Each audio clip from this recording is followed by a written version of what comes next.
যে পারে সে 15 বছর আগের ছবি দিয়েও ইতিহাস করতে পারে, সে ইতিহাস রাঙাতে পারে। আজকে কি ইতিহাস সেটা আপনাদের একটু বিস্তারিত জানাবো। যে মেগাস্টার শাকিব খানের হল মালিকদের, সেটা আপনারা তো কম বেশি জানেন যে হল মালিকদের জান প্রাণ তাকে দুইটা ডাইল ভাত খাওয়ার ব্যবস্থা করে দেয় একমাত্র নায়ক হয়েছে শাকিব খান। নায়ক আছে অনেক, কিন্তু একমাত্র নায়ক শাকিব খান। আপনাদের 15 বছর আগে একটা ছবি, 15 বছর একটা আগের ছবি, সেটার যে হাইপ, সেটা নিয়ে যে আলোচনা উন্মোদনা আজকে 15 বছর, সেই ছবিটা আপনাদের কাছে যে কি পছন্দের একটা ছবি, সেই ছবিটা যে কতটা জনপ্রিয়তা ছিল তখন ওই বছর, সেটা ধারণার বাইরে সব ইতিহাস তছনছ করে দিয়েছিল তখন ওই সময় যে ছবিটা। 2009 সালে যে মুক্তি পাওয়া ছবিটা, সত্যি তখন আমাদের মাঝে যে উন্মাদনা, তখন যে শাকিব খান মানে একটা যে করিশ্মা, সে যে একটা আসলে পরে পর্দায় যে অন্যরকম একটা ফ্লেভার আসে, শাকিব খান শাবনূর জুটির একটা ছবি, সেটা আপনাদের সেই ছবিটা সিনেমা হলে চলতে আছে, আজকে থেকে চলতে আছে সিনেমা হলে। ভাবা যায় একটা 15 বছর আগের ছবি, তার চাহিদা কি। রংপুর একটা সিনেমা হলে, রংপুর সাপনা সিনেমা হলে চলতে আছে শাকিব খানের আমাদের ভাইজান মেগাস্টার শাকিব খানের তুফান। 15 বছর আগে একটা ছবি, 15 বছর একটা আগের ছবি, সেটা আজকে থেকে চলবে সাপনা সিনেমা হলে।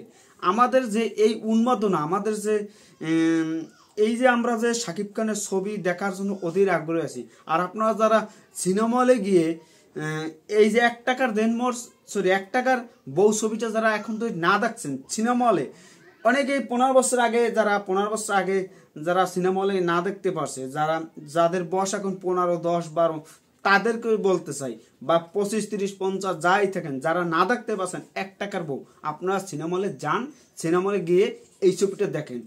এই যে শাকিব খানের যে তার যে করিশ্মা, তার যে অভিনয়ের শৈলী, এই ছবিটার যে নায়িকা ছিল দুজন, একজন হয়েছে রোমানা আর একজন শাবনূর। এই যে এই দুইজন নায়িকা, তার সাথে ছিল আমাদের নায়ক রাজ্জাক ভাই ছিলেন।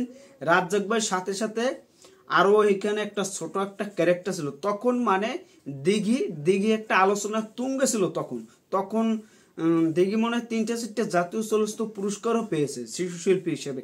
তা আপনারা বুঝতে পারছেন যে এই যে আলোড়ন সৃষ্টি করছে, এই যে 1 টাকার বউ ছবিটা, তখন যে শাবনূর শাকিব খানের যে একটা ক্যারিশমা, ওই সময় শাকিব খান শাবনূর আস্তে আস্তে ওই সময় ওই ইয়ারে শাকিব খান শাবনূর লাস্ট ইয়ার, ওই সময় শাকিব খান শাবনূর আর কোনো ছবি করে নাই।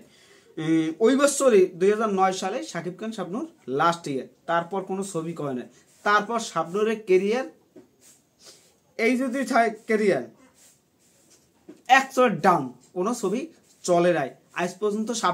শাকিব খানের ব্যতীত, শাকিব খান ছাড়া নেক্সট পরিবর্তন যত নায়কের গুলো ছবি করছে, একটা ছবিও চলে নাই। শাবনূর তখন মুটিয়ে গেছিল, আর শাকিব খান চাইছিল ফেরের জুটি, তখন অপু বিশ্বাস শাকিব খান জুটি মানেই বাম্পার। তারপর চলে আসলো সাহারা শাকিব খান আর পূর্ণিমা বেশি ভাবেছিল, ভাবের জন্য ভাবেই চলে গেছে, কোনো অস্তিত্ব নাই। পূর্ণিমা মৌসুমী একটু সিনিয়র ছিল, 5-6 বছর সিনিয়র ছিল, আর শাবনূর 1 বছর, আর পূর্ণিমা ছোট। তারপরও এদের সাথে আর ছবি হয় নাই। আর এই 1 টাকা দেনময় শাপলা সিনেমা হলে চলিতেছে 15 বছর পরেও শাকিব খানের, 15 বছর পুরানো ছবি শাকিব খানের চাহিদা তুঙ্গে। এর চেয়ে আর কি লাগে। সবাই ভালো থাকবেন। শুধু শাকিব খানের এই 1 টাকার বউ যারা এখন না দেখছেন, তারা গিয়ে হলে গিয়ে সিনেমা হলে একসাথে পরিবার নিয়ে অন্যরকম একটা উত্তেজনা ভাবে ছবিটা দেখেন। অসাধারণ একটা ছবি 1 টাকার বউ। আউলা প্রেমের বাউলা বাতাস লাগাইও না গায়ে। ঠিক আছে, সবাই ভালো থাকবেন। আর এখন অপেক্ষা করুন যে পরবর্তী দরদ কবে আসে, কখন মুক্তি পায়, সেটা নিয়ে অধীর আগ্রহ আছেন, সেটা আমরা জানি। এটা ভালো লাগলো যে আমাদের মেগাস্টার শাকিব খানের পরবর্তী ছবি বরবাদ বরবাদ কবে শুটিং শুরু হবে আমেরিকা থেকে আসার পর, সেটা নিয়ে আমরা অধীর আগ্রহী আছি। সবাই ভালো থাকবেন। এখন শুধু অপেক্ষা করেন যে এই 2025 সালে আমরা কি কি ছবি পেতে যাচ্ছি, এটার জন্য আমরা অপেক্ষা ছাড়া কিছুই করতে পারবো না। আর এখন আপনারা তুফান দেখেন, তুফান চলে, মেন্টাল চলে, আর অনেক কিছু অনেক সিনেমা চলতে আছে, সেই ছবিগুলো দেখেন। সবাই ভালো থাকবেন।